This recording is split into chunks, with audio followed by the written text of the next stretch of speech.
Hello, friends, welcome back to the channel. I hope you all are doing great. In this video, we are going to discuss about the techniques of scientific management.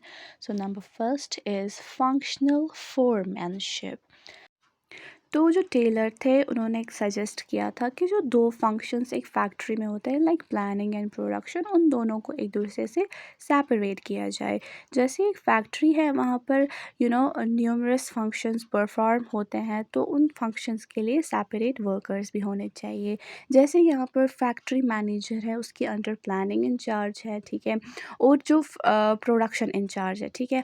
अब इन दो के अब ये तो head है ना, इन दोनों के अंदर कुछ और आते हैं, ठीक है, जैसे इंस्ट्रक्शन कार्ड क्लर्क है, route clerk, time and cost clerk, disciplinarian, production incharge के अंदर gang boss, repair boss, inspector, speed boss.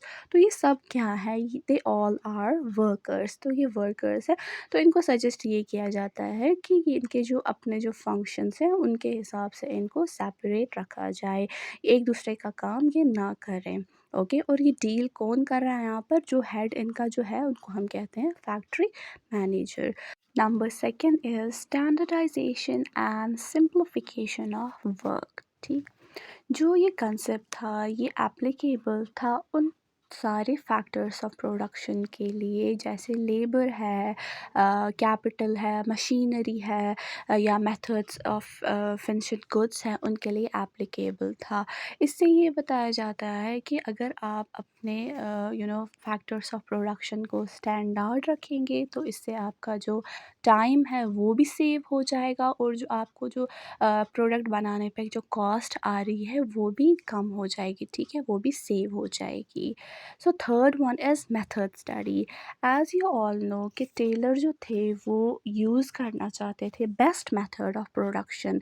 तो उनका जो एम था मेथड स्टडी को लेकर वो ये था कि they wanted to maximise the efficiency, okay, in use of material, machinery is there, manpower is there, capital, okay, by improving work methods. वो सिंपली जो वर्क मेथड्स थे उनको इम्प्रूव करना चाहते।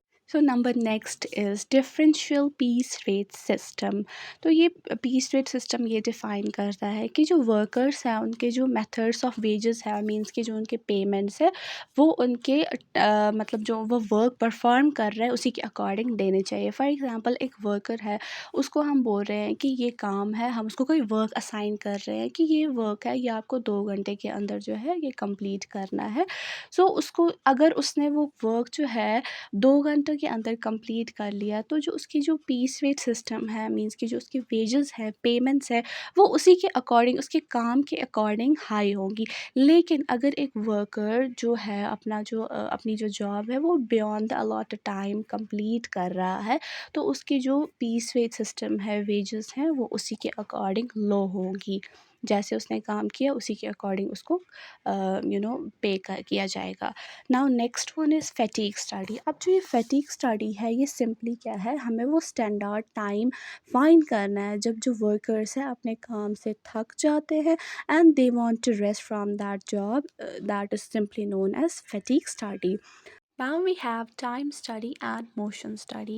So in time study, it is about observing the time कि एक normal task को complete करने में कितना टाइम लगता है और उस टाइम को हम स्टडी करते हैं, that is simply known as time study. अब जो मोशन स्टडी होता है, मोशन स्टडी में हम सिंपली क्या करते हैं कि हम देखते हैं कि ये जो कोई हमारे पास कोई टास्क है इसका हम बेस्ट वे हम क्या निकालें। जैसे कि एक वर्कर है, वर्कर्स के जो बॉडी मूवमेंट्स हैं उनको हम ऑब्ज़र्व करते हैं, या मशीन है उनकी जो मूवमेंट्स है, जो उनके मूवमेंट्स को हम ऑब्ज़र्व करते हैं कि ये किस मूवमेंट में क्या कर रहे हैं, अपने जॉब को परफॉर्म कर रहे हैं, उसको हम सिंपली कहते हैं motion study. So these were the techniques of scientific management, ठीक है। now what was the reason behind that, जो टेलर थे उन्होंने क्यों हमें ये सजेस्ट की थी टेक्निक्स।